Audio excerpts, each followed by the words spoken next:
Avocado செடியெல்லாம் வெப்பமண்டலத்தில் வராது, மழை பிரதேசத்தில் வரும்னு சொல்லுவாங்க. இந்த செடி வந்து எங்கள் வீட்டில் எடுத்து வச்சு நான் 3 மாதம் ஆகுது. ஆனால் இப்போ வரைக்கும் செடி நல்லா தான் தழைஞ்சிட்டு இருக்குது. நான் வந்து ஒரு வேப்ப மரத்து நிழலில் தான் வச்சுக்கிறேன். இன்னும் எடுத்து தரையில் வைக்கல, அந்த பேக்கில் தான் இருக்குது. இருந்தாலும் செடி காயவெல்லாம் இல்லை, நல்லா புது கொழுந்து வருது. இந்த பாருங்க, புது கொழுந்து இருக்குது. இந்த மாதிரி புது கொழுந்து வந்தாவே செடி நல்லா தான் இருக்குன்னு அர்த்தம். இது வந்து கிட்டத்தட்ட எல்லா கிளைமேட்டுக்குமே வர மாதிரி தெரியுது. எங்கள் ஊர் பார்த்தீங்கன்னா தமிழ்நாட்டிலேயே வேலூருக்கு அடுத்து அதிகமாக வெப்பம் பதிவான கரூர் மாவட்டம் பரமத்திக்கு பக்கத்தில் இருக்குது. இங்கேயே இந்த செடி நல்லா தான் தழைஞ்சிக்கிட்டு இருக்குது. இந்த செடி திருநெல்வேலி மாவட்டம் ஈடெக் நர்சரி கார்டனில் வந்து 2,500 ரூபாய்க்கு வாங்கினேன். எம்எஸ்எஸ் பார்சல் சர்வீஸில் அனுப்பிட்டாங்க.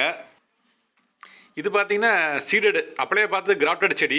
இது வந்து சீடடு, அவகட்டோலேயே விதை போட்டு முளைக்க வச்சது. இது வந்து நான் கிருஷ்ணகிரியில் வாங்கிட்டு வந்தேன். இது நல்லா தளைஞ்சிருக்குது, கொழுந்துகளில் வந்திருக்குது, 2-3 கிளை பிரிஞ்சு வந்திருக்குது. இது வெப்பத்தை தாங்கிட்டு வளருது. ஆனால் மரத்து நிழலில் வச்சுருக்கிறேன், இன்னும் எடுத்து தரையில் வைக்கல, மரத்தில் வச்சுக்கிறேன். இது அடுத்து காய்க்கு வரும்போது அடுத்த வீடியோ பதிவிடுறேன். சேனல் பிடிச்சிருந்தா சப்ஸ்கிரைப் பண்ணுங்கள்.